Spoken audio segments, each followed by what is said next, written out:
Hello and welcome to the Six Figure Creative Podcast. I'm your host, Brian Hood. If this is your first time listening to the show today, first of all, welcome. This podcast is for creative freelancers who want to earn more from their creative skills, and you want to do that without selling your soul. If that sounds like you, you're in the right spot. For my returning listeners, so glad to have you back. I got an awesome episode planned today. This isn't a topic that I've kind of been avoiding talking about because it's only relevant to what I would consider a small percentage of the listeners, but it's a really important topic that very few people ever really talk about. So I wanted to have an entire episode dedicated to what I call graduating from freelancing. It's when you've hit that $100,000 a year mark. For some people, it might be multiple six figures a year.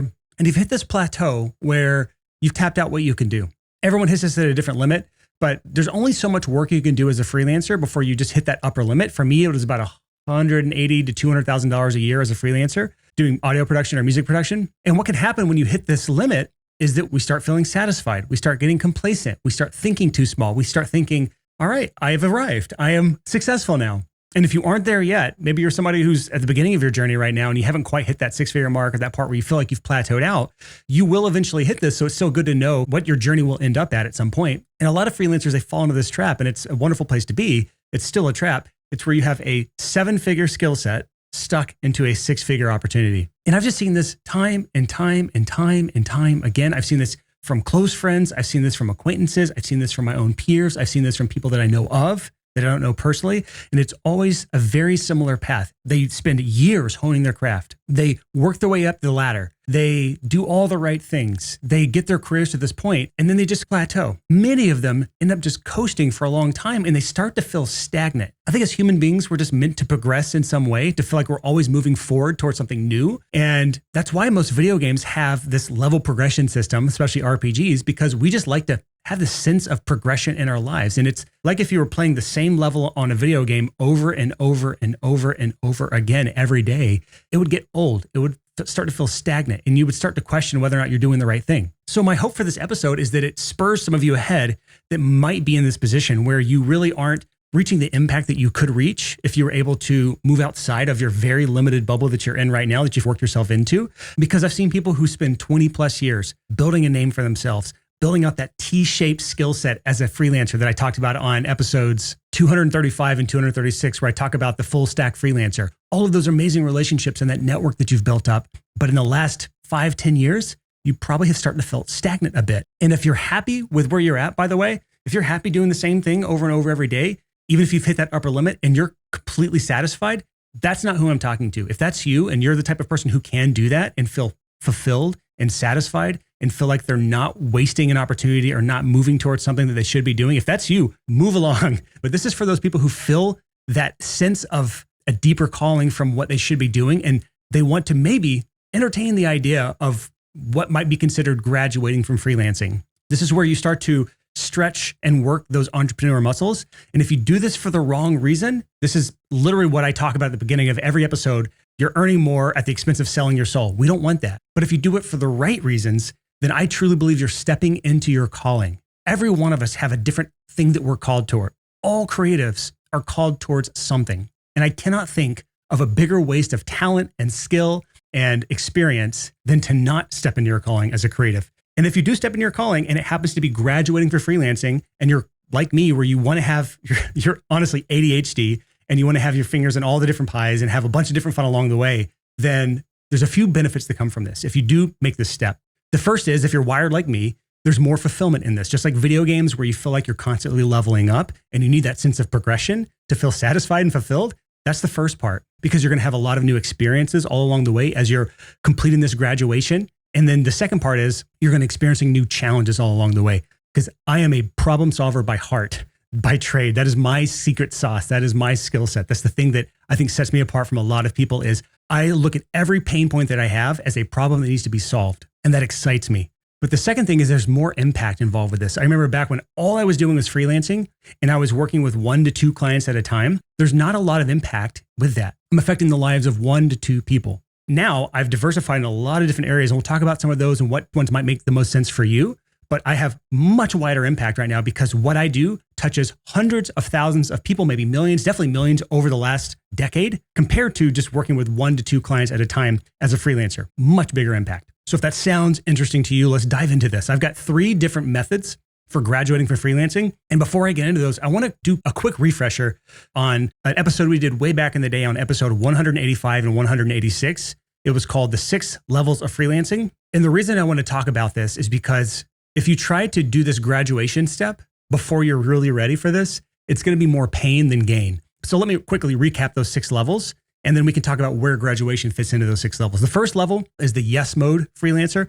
That's when you're in yes mode, you're just starting out, you're saying yes to any project that comes across your plate just to gain experience and build your portfolio. Level 2 is the generalist. That's what we call the butt in seat. That's the person who's doing a lot of different things and their butts in seats in different areas, and they're still trying to figure out what their niche is going to be. Level 3 is traction. That's when you start to actually gain traction in one of those areas you've been exploring, where you're in level 2, the generalist area, and you start to make a part-time income from that.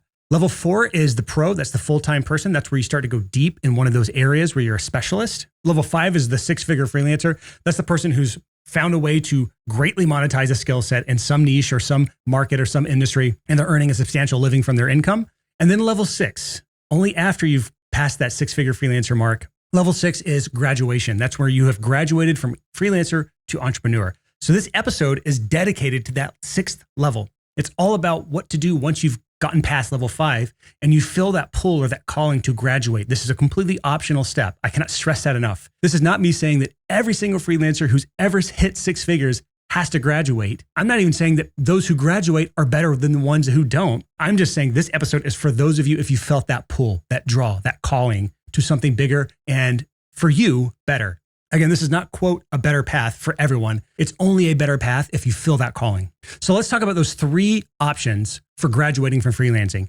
The first and probably the most obvious one is the agency model. And the reason this is more obvious is because you're just taking what you're already doing as a freelancer and you're scaling it up through a team. There's a reason there's 50, 60 something thousand agencies in the US alone. It's because this is a very common path towards scaling up and getting out of that plateau that you hit as a freelancer. Solo freelancers can only take on so many projects at a time before their roster's full. So a way to get past that is to start hiring a team underneath you to fulfill on those projects. So for example, in my recording studio, I had a hard cap on how many projects I could do per year. So the way to do the agency model would be to actually hire out people underneath me to do all of the projects. Very difficult to do in that niche. However, I believe there's always a way to make it work. It may not be the best way to do it. It may not be the best industry for it, but somebody has likely already done it. So if you go back to episode 125, way back when we were called the 6-Figure Home Studio, there's an episode called How to Build an Online Recording Studio that employs 30 plus engineers. It was an interview with a guy named Joe Wadsworth. He runs a site called the Online Recording Studio, which is essentially an agency model for music production. So he's built a team of audio engineers. He's got the marketing engine to bring in enough clients to fill all the calendars of those people. And he makes a ton of money doing this. So if you're going to go with this route, this is a great time to review the book, The EMyth or The EMyth Revisited by Michael Gerber. And he talks about those 3 types of people, the 3 personalities. There's the manager, the entrepreneur, and the technician. When you're a freelancer or you're a creative, you're almost always just the technician. That's the creative. That's the one who's doing the work in the business. When you move out into an agency model, you're going to be much more the manager and the entrepreneur. And that's because as an agency, you're going to hire and build a team underneath you to actually do the work, all the technical work.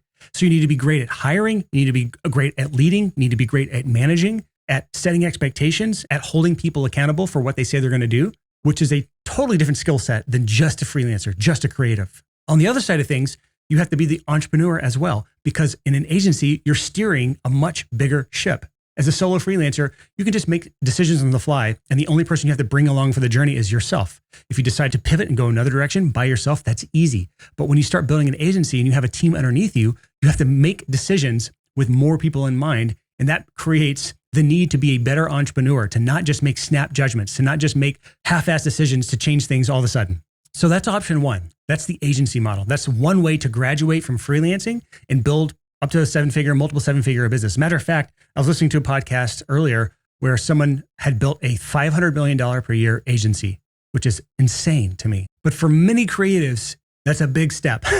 It is very difficult to just go from a solo freelancer and creative to all of a sudden being inspired and want to build a big agency. Usually, if you're going to do that, that's already top of mind for you. That's something you likely had in mind from the very beginning, or you worked in an agency, you've seen how they work, and you come out of that wanting to start your own. So that leads us to option number 2 when it comes to graduating from freelancing, and that is becoming a teacher or a coach. This is more and more common over the last 3 to 5 years, I'd say. You've probably seen tons and tons of stuff online about how to do this. You've seen so many people talk about this, but this should not be ignored because so many of you are so great at what you do and you've gotten to where you are because of your skill set that moving towards the coach or educator side of things might be the natural next step for you. This isn't for everybody for sure, but this is for some types of people who have a great personality and a great desire to be a teacher. So let's take a step back for a second and let's look at something called the offer ladder. This is something we talked about on past episodes before, but if you look at the typical offer ladder, there's 3 tiers to this offer ladder. There is the done for you tier, and that means that you are doing the work for the client.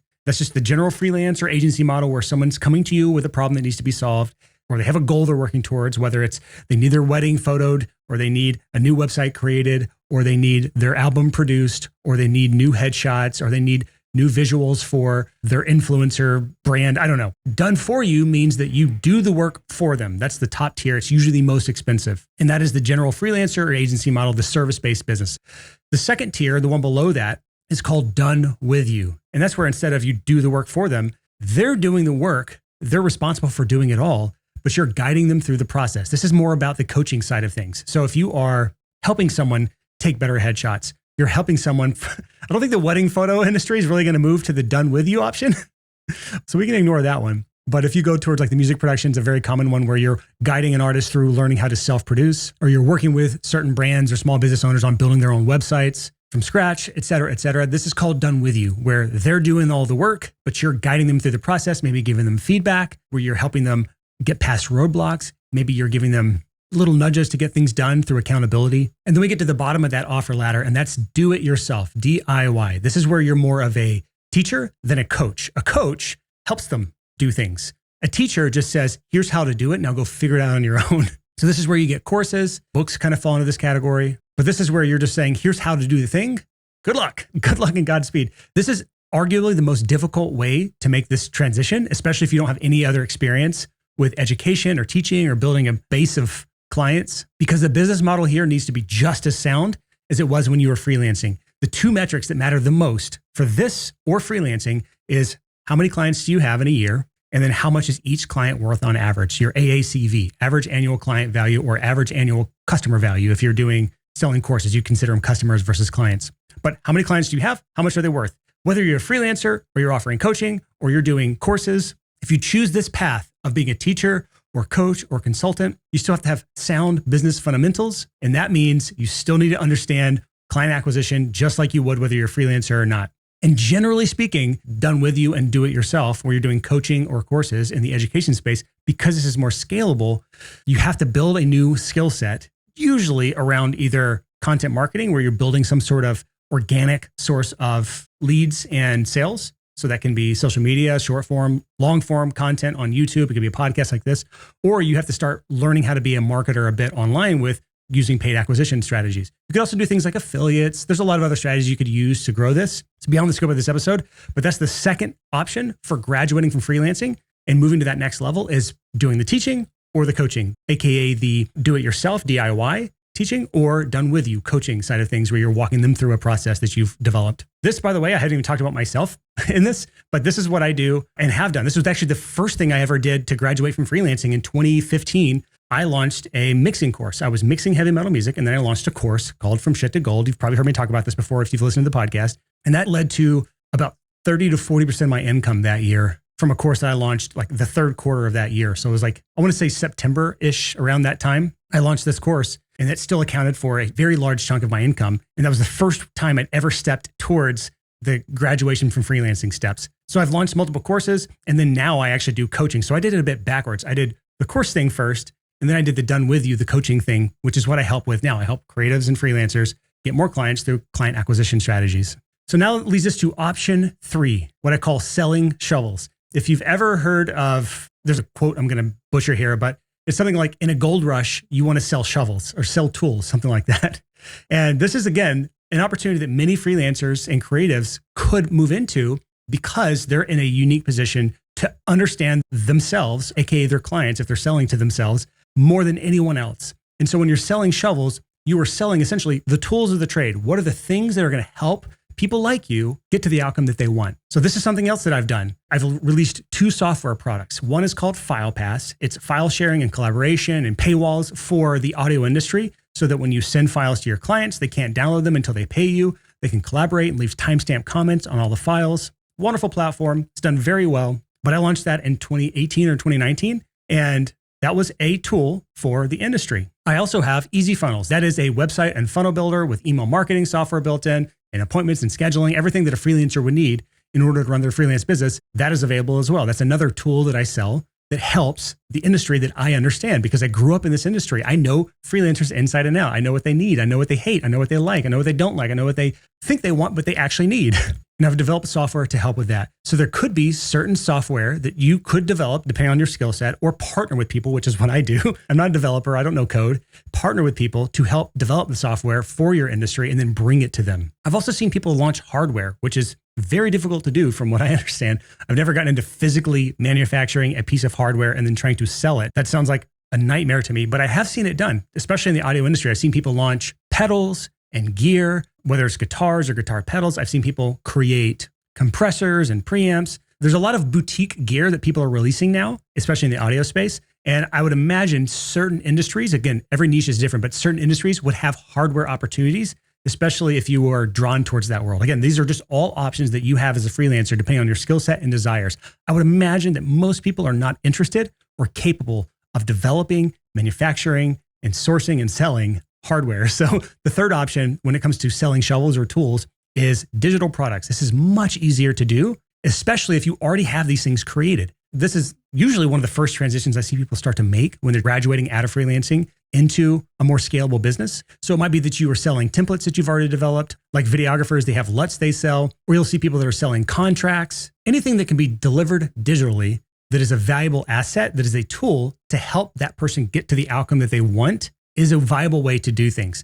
Now, keep in mind that there are 2 different ways you could go with this. This is really important to understand. Who are you trying to sell these to? Because a lot of people, when they make tools or sell shovels, they're selling it for people just like them, other freelancers, and they're moving into that world where they're helping people just like them. That's one path you can go. Option 2 is to sell tools or shovels or software or hardware to the types of clients you've been serving so far as a freelancer. So looking back on my past as a heavy metal drummer turned heavy metal music producer, which path did I choose? Well, if I was going down the serving the clients that I've been serving, I would have developed software and courses and coaching for heavy metal musicians, right? That wasn't the path that I went. I went for people like me. I was selling mixing courses for people who were interested in heavy metal mixing. So I went that route. Either way, there's no right or wrong there. It's just as long as you know who you're targeting, that's going to greatly affect how you build this income stream. It doesn't make sense if all of your marketing assets you've built up so far as a freelancer are all targeting, let's just say, small business owners, but then you launch digital products for other designers or other photographers or other videographers. It just doesn't make sense. On the other side of things, if you've been posting content on social media or building a mailing list of people like you and building masterminds of people just like you, the other photographers out there, the other music producers that are out there, then it makes perfect sense to launch products, whether it's coaching, consulting, shovels, hardware, software, to those types of people versus the clients you've been serving. So again, no right or wrong answer here. It's just a matter of which one makes the most sense for you, which one are you drawn towards, and which one do you think has the bigger opportunity to help you step into what you feel like your calling is so that you are able to make a bigger impact with your skill set. One other kind of important note about option 3 when you're selling shovels is you don't actually have to create your own here. This is a secret that most people don't understand. You can actually become an affiliate for your favorite products and services. I've done this for years. If there's a certain tool that I love and that I recommend, that I use myself, I can recommend that tool to other people. And anyone who goes through my unique affiliate link to sign up for that tool, I get a commission for that. It's a wonderful way to monetize an audience in a way that serves all 3 parties. It serves the tool because they're getting customers. It's serving the customer because they get a tool that they wouldn't have otherwise been able to access or even know about. And it serves me because I get a commission or a kickback when I recommend people to that tool. So if you want to sell tools, you can just find ones that work well in your industry and start promoting those tools to people that trust you, that already want your recommendation. And the larger your following is, the bigger of a piece of pie that is. Because I see people with hundreds of thousands of YouTube followers. They've graduated from freelancing. They've built a massive following and they make tons of money selling other people's tools as affiliates. So this is a path you can go down. You do not have to be the one that creates the tools. So those are the 3 options for graduating. I want to give you a bonus 4th here. But the first, just to recap, is the agency model. That just means you hire a bunch of people underneath you and you start to scale up the amount of clients that you can serve through other people. Option 2 is the teacher or the coach. That's where you're exploring the done with you option or the do it yourself option by teaching or educating or coaching people through the same outcome that you would have otherwise done for them, but you're not doing the work. You're helping them do the work. And option 3 is to sell shovels in a gold rush. You want to sell the tools, you want to sell the shovels.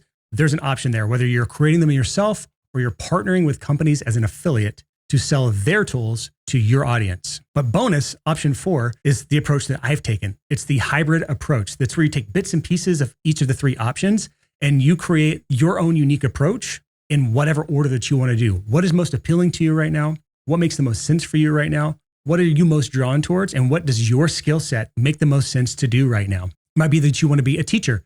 You want to sell courses and you start to build your following on one of the platforms out there, whether it's TikTok or Reels or YouTube or a podcast, or you start to build a mailing list through paid ads. And all along the way, you're promoting an online course. But once that course launch is done, or once you get that course out into the world, you start to sell other tools. So now you're incorporating a bit of option 3 in there where you're selling the shovels. You're not creating your own software. You're not creating your own tools. You start to partner. As things start to pick up, you start to offer coaching along the way. And then maybe because you have enough money, you can start to develop your own software or you start to release other tools like templates. Again, you can mix and match here however you want. But at the end of the day, this is a way to multiply yourself, multiply your skill set into a bunch of different new, fun, exciting areas for the freelancer who feels like it's maybe time to start testing new waters and graduate from being just a freelancer, which again, there's nothing wrong with being just a freelancer. I'm putting just in air quotes. Freelancing is a wonderful craft. It's a wonderful business. It is awesome. But when it comes time to graduate from that and you feel like you're butting up against this wall, trading dollars for hours doesn't really gel well with you anymore, and you want to become more of an entrepreneur, then these are your 3 options. If you are interested in making this shift, I am more than happy to talk to you about it, to maybe help you out along the way. I help a few people who are kind of in that graduation phase right now where they're exploring new and amazing things. And that's actually been some of my more successful coaching clients, are the ones who have made the shift from freelancing to coaching or courses or something else. But again, if you're interested in this, you can just go to sixfigurecreative.com/coaching. You can start the application on that page and then we'll be in touch with you if it makes sense. So that is all for this week. Again, a topic that is near and dear to me as somebody who is very much the entrepreneur. And I love getting my hands in all different areas of life and business, exploring new things. If you understand the Enneagram, I'm an Enneagram 8 with a 7 wing. And if you don't know what that means, it's okay. It just means that my wing, the thing that's really close to me in the personality side of things, the 7 is the one who wants to experience all the things and want to do all the new and fun and exciting things. That's the ADHD side of myself that naturally comes out in business. That's why I have too many businesses, to be honest with you. Again, that's all we have for this week. Thank you so much for listening to the 6 Figure Creative Podcast.